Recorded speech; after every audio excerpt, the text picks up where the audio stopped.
Go. Wildlife. In Kenya there are many great savannas, all of them with a rich wildlife. The animals that live here are the ones you often see on nature programs on TV. Sweden has 29 national parks, while Kenya have over 50. The most famous one is called Masai Mara and is located in southwest Kenya and north Tanzania, where it's called Serengeti. The park officially opened in 1961. In 1967 hunting became illegal. But Kenya don't only have savannas. Forests and lakes are also common, and they have different animals to a certain extent. In Masai Mara there are over 470 different kinds of birds. Some of them are there to escape the cold winters in Europe. From the moment the sun rises in east, birdsong can be heard until it goes down in west. Different kinds of eagles and other raptors, as vulture, are only two of the many birds. Reptiles like crocodiles and different kinds of lizards live near or in the rivers. The crocodiles can be over 5 meters long, and they attack and kill both animals and humans. The big five animals are lion, elephant, buffalo, leopard and rhino. The term Big Five was first used by hunters to refer to the 5 most difficult animals to hunt on foot. A big threat for the animals is the illegal hunting. The most endangered animals are elephant and rhinos, but when the number of these decreases, animals like lions become more threatened. Good. Rise in Kenya 2007. I'm here to talk about the rise in Kenya that occurred in 2007. In my opinion, Kenya is a questionable democracy. I'm here to talk about that and talk about a significant event in the political history of Kenya. A peaceful election, it all seemed like. Something that later escalated into a riot that killed over 1,000 people and causing over 300,000 people to flee their lives in Kenya. But why? It was when former President Mwai Kibaki got re-elected, something that many people claimed to be electoral fraud. The opposition was fast to rage and claim fraud, since that created a situation from where they could benefit. The polls pre-election showed that opposition leader Odinga would be the winner of the election, which led to many more people to later believe in election fraud. Also, when the first votes began to be counted, Odinga had the lead with over 10%. Even until they have counted 180 out of 210 electoral districts, he still had the lead. After that, everything changed into Kibaki's favor, and his percentage skyrocketed at the same rate as the fraud accusations. The Election Commission held a press conference the Sunday after the election. They stated that Kibaki had received 4.5 million votes and opposition leader Odinga had received 4.3 million votes. Odinga later held a press conference of his own, where a member of the current government stated that electoral fraud had occurred. 15 minutes after Kibaki was announced president again, riots began. The Red Cross estimated that in January of 2008, over 1,000 people had died from political violence. The Kriegel Commission, which is an independent international election investigator, investigated this election. After some investigation, they concluded that electoral fraud had occurred. If I were to compare how an election in Kenya versus Sweden go down, there would be some major differences. In Sweden, when an election is held, it's under peaceful circumstances. If there would be any electoral fraud, we'd probably investigate the election fast and not approve the result. Since Kenya is a pretty new country and not a very established democracy, international organization has to come and observe the election and make sure there's no corruption or fraud involved. There's no need for that in Sweden since we have a working system. Sweden also has a much lower rate of corruption and therefore is a more established democracy. There's a much lower risk of political turbulence in Sweden versus Kenya. My sources for this text is The Guardian, Wikipedia, and Swedish news sites DN and SvD. And I'm done. Okay, so I'm going to talk about Kenya's history. Great Britain gradually increased its domain in Kenya, and in 1884 to 1885 Kenya was named a British protectorate by the Congress of Berlin, which divided the African continent among various European powers. The British constructed the Uganda Railway, which connected the ports on Kenya's coast to Uganda. The increasing economic opportunities brought thousands of British settlers who displaced many Africans, often forcing them to live on reservations. During the early 20th century, the British colonizers forced the Africans to work their farms in virtual slavery. In the early 1920s, a Kiku named Harry Tuku began to encourage rebellion among his tribe and founded the East African Association. He was arrested by the British in 1922, provoking a popular protest. The British reacted violently, killing 25 people in what came to be called the Nairobi Scare. In 1946, the Kiku leader Jomo Kenyatta returned after 16 years in England and began agitating for Kenyan independence. In 1960, at Lancaster House Conference in London, the English approved Kenyan independence, setting the date for December 1963. Kenyatta released from prison in 1961. He became Prime Minister of a newly independent Kenya, and he was also elected to the office of President the following year. When Kenyatta died on 22nd August 1978, the entire nation mourned his death. The Vice President, Daniel Toroitich Arap Moi, took over. Moi gradually restricted people's liberty, outlawing all political parties except his own. And in 1982, a military coup attempted to overthrow Moi.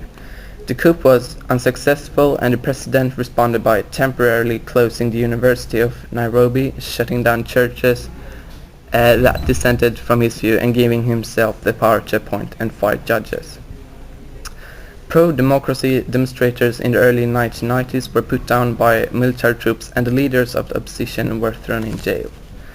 In 1995, the various opposition groups united in an attempt to wrest the presidency from Moi and formed a political party called Safina. Opposition efforts have been unsuccessful so far. However, in July 1997, demonstrators demanding constitutional reforms were tear-gassed, shot and beaten, resulting in 11 deaths. President Moi was in power for 24 years and then was forced to resign.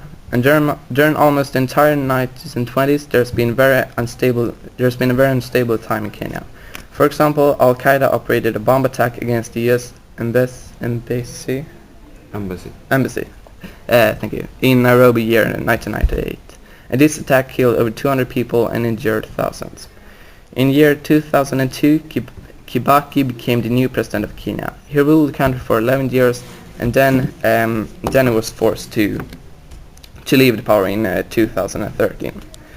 One of the differences I'm going to mention between Kenya and Sweden is that Kenya has a history of dictatorship, where the people didn't have the rights to speak up about things, unlike Sweden, which for a very long time has a well-functioning democracy. Another difference is that Kenya has been a British colony, which has made a part of the population also speaks English. Sweden has throughout history been an independent country, and the people have not had to adapt to any colonial power, language or culture. It was the Europeans who made Kenya a country. They drew the borders of Africa without considering the different tribes and people who lived there. That's why Kenya doesn't have one specific culture that defines the whole country. All the different tribes have different cultures and different traditions. The most famous clan is probably the Maasai people, even though they are a relatively small part of the population. That is perhaps because a lot of Maasai villages are open to tourists. They are well known for their earrings and their jewelry. The largest group of people in Kenya is the Swahili. Music. There's a lot of different music genres in Kenya. Most of them involves drums. The drum rhythms are often very complex, and there are both native and imported ones. There's a lot more drums in Kenyan music than in Swedish. The popular music of Kenya is generally, not always of course, wild and energetic. One example is the band Kenge Kenge. Hip-hop is also big in Kenya, and artists include Camp Mulla, Bamboo and Jua Kali. Sadly, none of them are very famous anywhere else. They rap both in Swahili and in English, which makes it very unique. Traditional music in Kenya is different from tribe to tribe, but it usually consists of singing, drumming and clapping, since those are the instruments available.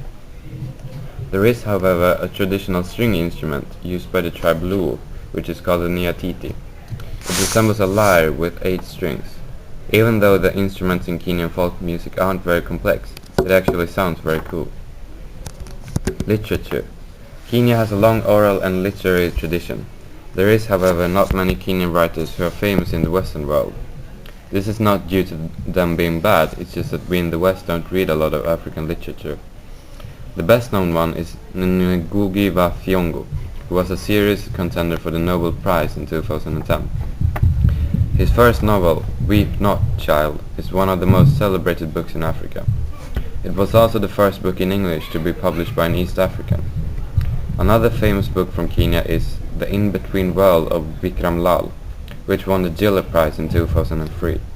Both these novels are partly about colonialism, which naturally has influenced Kenya a lot and is a common subject for art, literature and music. Sports. Running is of course a dominating sport in Kenya. The country has produced most of the best distance runners in the world. 2 examples are the world record and Olympic gold medal holder David Rudisha and the 2-time world champion Catherine Ndereba. A study from 2013 shows that one reason behind the Kenyan success could be the low BMI of their citizens. The average BMI for a Kenyan is 21.16 compared to 25.4 for a Swede. This is probably mostly due to Sweden being a richer country. The citizens can afford to eat more and also afford to eat fatter food.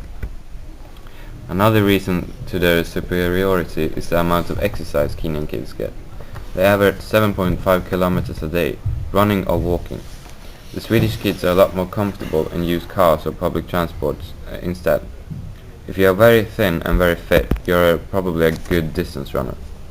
This is why Kenya is so much better than Sweden at running. Other popular sports in Kenya include cricket, football and volleyball. Kenya has dominated women's volleyball in Africa for a long time. Both clubs and the national team have won several continental championships. And then, to finish it off, I think Kenya is a diverse country with a lot of different tribes and a rich culture which is still developing since they gained independence.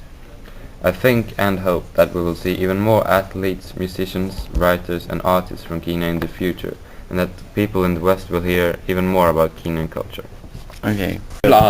Kenya's own traditional kitchen. Kenya's kitchen is not a varied kitchen. Kenya is a country with a high poverty standard, so many people in Kenya can't afford such a variation from the traditional Kenya kitchen. One of the most popular dishes is called ugali. It's a corn mix, something with water to get like a thing we call porridge. Ugali is mostly eaten in the poor small villages, but ugali is actually normal among the middle class too. Other common dishes include the sweet potato and taro roots. Some of the people with higher living standards are mostly eating rice, and the rice are often included in every Kenya dish. Samaki wa kuganga is a common dish consisting of seasoned fried fish with some rice, and the fish are often sold on the streets, so it's much like we're selling hot dogs in Europe. Then we got Kenyans generally have 3 major meals a day: breakfast, lunch and supper. Then there is the 10 o'clock tea and a 4 p.m. tea. The amount of meals a day is also the same as in Sweden. The difference is that most Kenyans can't afford to eat as much food as every meal as most Swedes do. Breakfast often consists of porridge or tea and a bread called chapati, mahamri, a common flatbread. As you probably have guessed by now, the Kenyans are very fond of tea. That and mursik, a traditional drink made from cow milk, are 2 most popular drinks in Kenya, except water of course. They are also a very clear example of Kenyan culture. Tea is a very popular drink in Britain, who ruled Kenya a long time, while mursik originated from Kalenjin people of Kenya. This shows the impact of colonialism and the traditions of tribes. Yes, we're done. Okay. Man ser där bak.